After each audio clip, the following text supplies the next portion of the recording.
are the only viable and sustainable means of getting aid into Gaza at the scale that is required, and Israel must lift the restrictions to allow aid agencies to deliver the life-saving supplies that are so desperately needed. Pete Wishart. Thank you, Mr Speaker. So the budget date has finally been announced, and once again Scotland is some sort of distant afterthought. A budget date left to the 11th hour because they do not know how to resolve their countless counter-bureaucrats. A budget date that has practically wrecked Scotland's budgetary process, leaving it almost impossible for us to pass a budget before Christmas, leaving great uncertainty in Scotland's public services. And you know what, Mr Speaker? They couldn't even be bothered to notify the Scottish Government, leaving them to find this out on social media. So can I ask the Prime Minister, how is this reset in relationships working out? Prime Minister. Well, Mr Speaker, he overlooks the fact that the last budget there was a record settlement for Scotland, £50 billion a year. And he talks about the support. We've just won this Norway frigates contract. That is 15 years of shipbuilding in Scotland. The First Minister of the SNP has said what about that since Sunday? Absolutely nothing. Absolutely nothing. I know we've got another SNP question in just a moment. Perhaps that will be the opportunity to welcome the deal that we won and the jobs now for Scotland. Well done, McAvoy. Thank you, Mr Speaker. Prime Minister, last year my online safety forum of children and young people from every secondary school and college in Darlington found that 71% of our Year 10s and 12s had been contacted by a stranger online. A shocking failure that our Online Safety Act will hopefully prevent going forward. Will he join me on calling on the member for Clacton and all opposed to this vital act to pick a side? Are they with us, parents and child protectors, or are they with the predators harming our children online? Prime Minister. Well, Mr Speaker, of course, the honourable member for Clacton is not here representing his constituencies in the House that he was elected to. No, he's flown to America to badmouth and talk down our country. And worse than that, Mr Speaker, if you can believe it, he's gone there to lobby the Americans to impose sanctions on this country which will harm working people. You cannot get more unpatriotic than that. It's a disgrace. Mr Speaker, on the question of the Online Safety Act, that protects children from material on suicide, on self-harm and online predators. And Reform say they would scrap it.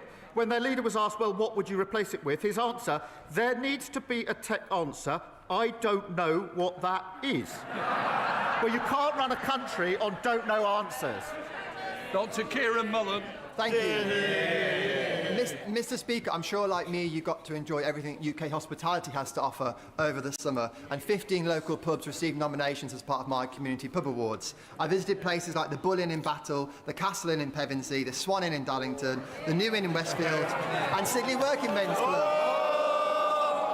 Many of them told me how hard hit they've been by Labour's jobs tax, and UK Hospitality estimates 80,000 jobs have already been lost, and the Beer and Pub Association say a pub a day will close this year. Can the Prime Minister name a single pub landlord that thinks his current Deputy Prime Minister's employment bill is going to help rather than just make things worse?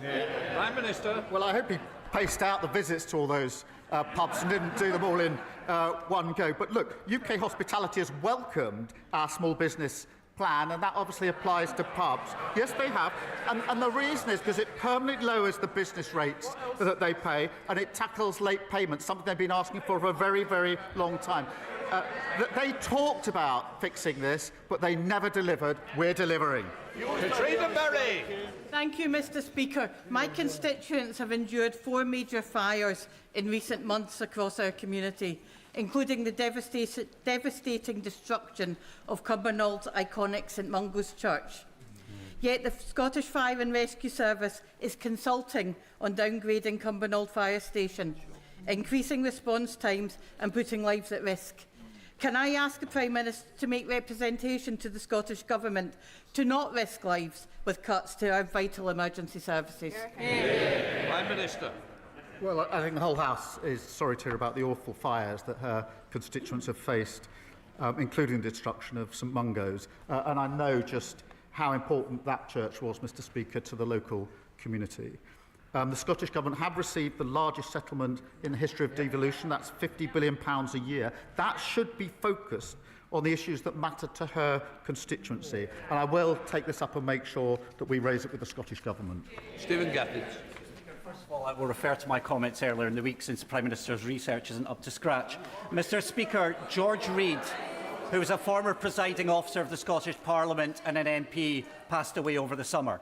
He was a humanitarian to his very fingertips. He would have abhorred the demonisation of asylum seekers, including those desperate enough to cross the Channel in small boats. Now, figures published by the House of Commons Library shows that those asylum seekers who were forced to cross has increased dramatically after Brexit as a result of leaving the Dublin regulation. So, instead of punching down and joining in with the victim blaming of reform and the Conservatives, will the Prime Minister reject their isolationism and look to rejoin the Dublin Convention like every other country in Western Europe? Prime Minister. Mr Speaker, there's nothing progressive about people crossing the Channel in small boats. Nothing progressive about that at all, and we need to ensure that that stops. On the question of the Dublin Agreement, I agree with him. We had a returns agreement with the whole of Europe. It was ripped up when we left the EU by people who made promises that that wouldn't be the case. We're rebuilding that relationship. We've reset that relationship. We now have a returns agreement with France. We wouldn't need a single relationship with France if we hadn't ripped up the Dublin Agreement. Richard Berger. Thank you, Mr Speaker. We're at a very dangerous political moment. Opinion polls warn that for the first time in our country's history, we risk the election of an extremist far-right government. We all have a duty to prevent that. To do so, don't we need to rebuild support through a return to real Labour values, through real action to tackle poverty and inequality, through a wealth tax on the super-rich, and through an ethical foreign policy that takes a strong principled stand on war crimes, whoever commits them?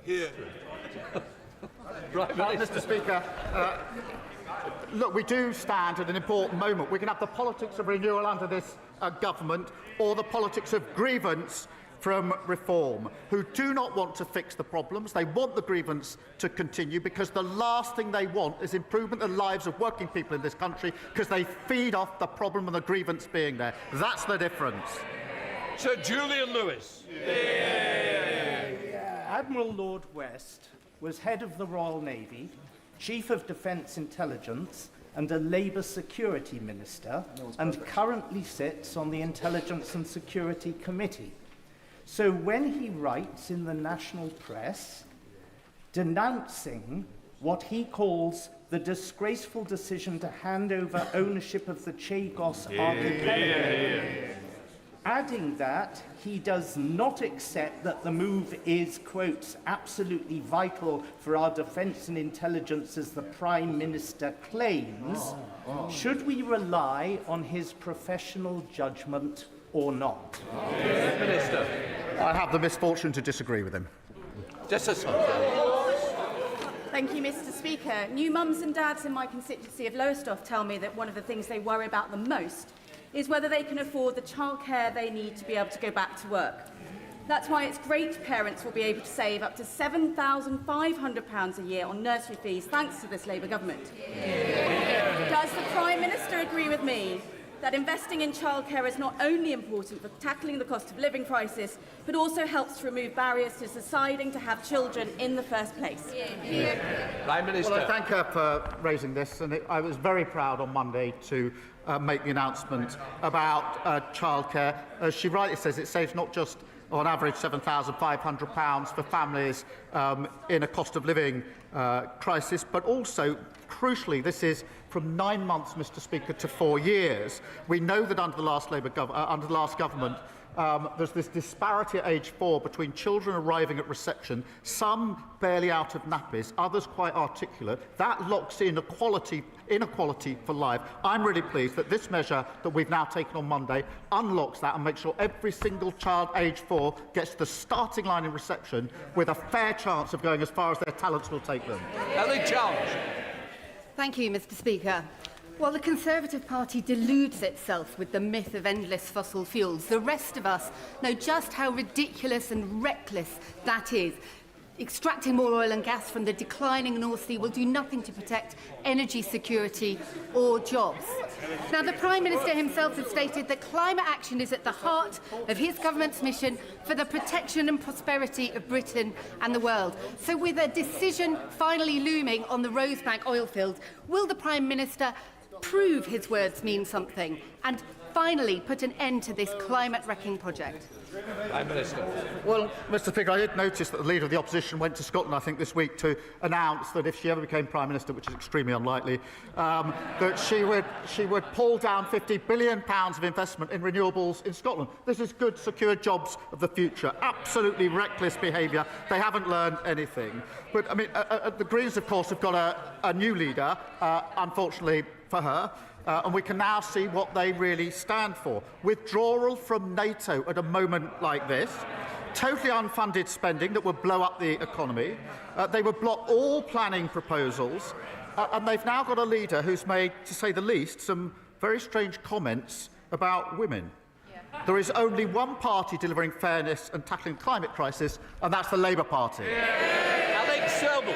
Thank you, Mr. Speaker. Prime Minister, in September 21, you met ex-Arsenal player Michael Thomas in Portcullis House alongside other former footballers of the V11 when I hosted them in Parliament. Last night, the BBC broadcast the V11 documentary exposing the fraud perpetrated against them and the financial abuse they have suffered within the footballing system. They have all suffered terrible financial loss, but HMRC are still chasing them for taxes from funds that were defrauded from them.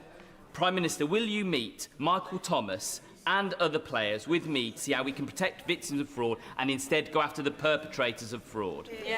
Prime Minister. Well, I will, and I have met Michael Thomas a number of times. Of course, he's got a special place in my heart, having scored that winning goal at Anfield when we won the league, although the less said about winning at Anfield at the moment, probably the better. But the serious point is that these are sporting heroes who brought us so much joy, and they should have proper support from their sporting bodies on both health and welfare. Michael Thomas and others running a really important campaign to bring this to our attention. We do need a trusted system that takes the well-being of our sports people seriously, particularly those in vulnerable positions. And I know the Minister for Sport is in contact with the campaigners on this issue. Ollie Glover. Thank you, Mr. Speaker. On a recent visit to the UK Space Agency based in my Oxfordshire constituency, I learned of the huge value created by our space sector, generating more than £7 for every £1 invested. Given his government's decision to scrap the UKSA as an executive agency, will the Prime Minister guarantee its international credibility, its operational independence and its budget? And will he visit Harwell campus to hear what our brilliant space companies need from government? Prime Minister. Well, I thank him for raising this important issue and reassure him that we do want to keep the huge expertise and knowledge of the UK Space Agency staff, including those that are working in his constituency. We have already secured almost £300 million in contracts from the European Space Agency, and this will cut costs, reducing duplication, so we can really focus on growing this important sector. Baxter. Thank you, Mr. Speaker. Since the start of the full-scale invasion into Ukraine, Russia has stolen, abducted and indoctrinated at least 19,546 children. Awful. It's one of the most heinous crimes of this war. Can I warmly welcome this morning's announcement of an additional package of sanctions on those perpetrating these crimes? And can the Prime Minister assure the House that he will do everything possible to return these children to their homes? Prime Minister. Well, can I acknowledge her campaigning on this really important issue? Russia's policy of forced deportations, indoctrination of Ukrainian children is despicable, and anybody who's heard the stories or seen the pictures cannot be other than profoundly moved by it. We have taken firm action. Mr. Speaker, this was one of the issues that we discussed, as it happens, 2 weeks ago in Washington when I went over with other leaders to ensure that we are all putting maximum pressure. But this, amongst the very many horrors of the Ukraine conflict, this is right up there as one of the absolute worst. Jack Rankin. Thank you, Mr. Speaker. Like many, I was deeply concerned that a police force deemed it necessary to take 5 armed officers to arrest a comedy writer from a flight. Some may have found Mr. Linehan's comments offensive, but that isn't the point. If you don't support speech you don't like, you don't support free speech. Will the Prime Minister commit to reviewing our speech laws to ensure the legitimate free expression is protected? And will he condemn the culture within the public sector which prioritises this dangerous and perverse nonsense? Well, I thank you for raising this. You will have seen that the Commissioner has put out a statement in relation to the particular case this morning. I've been clear throughout, we must ensure the police focus on the most serious issues and the issues that matter most to our constituencies and all communities. And that includes tackling issues like antisocial behaviour, knife crime and violence. And we have a long history of free speech in this country. I'm very proud of that and I will always defend it. Week where the Prime Minister has worked tirelessly to place the Clydeside, Glasgow, Govan at the epicentre of Type 26 shipbuilding.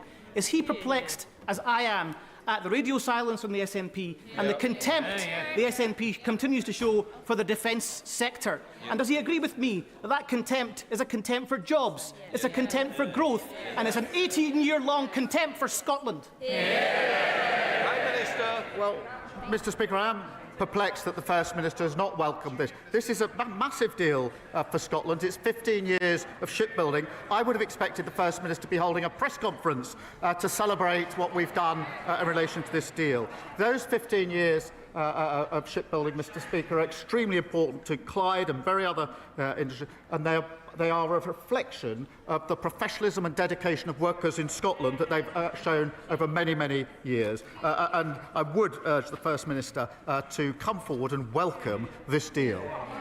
Sir John Hayes, final question. I know you will agree, Mr. Speaker, that flags and banners, in bringing national pride, nourish individuals' sense of worth and nurture our shared sense of belonging. So will the Prime Minister take steps to ensure that across every part of our kingdom, alongside the Cross of St George in England, St Patrick in Wales, St Andrew in Scotland, the Red Dragon in Wales, that our flag is flown on every government and public building, hospitals, schools, police stations, railway stations? For every Briton deserves the chance to see a forest of flagpoles and the flutter of the Union Jack. Prime Minister. Well, can I thank him? And I share his pride in our country's flag. It represents our history, our heritage and our values. And that's why we display it. And I was the Labour leader that put the Union Jack on the membership card for the Labour Party. I'm very proud to do so. It belongs to all of us. We should be proud of it and value it. That completes Prime Minister's questions. Let the front benches turn up.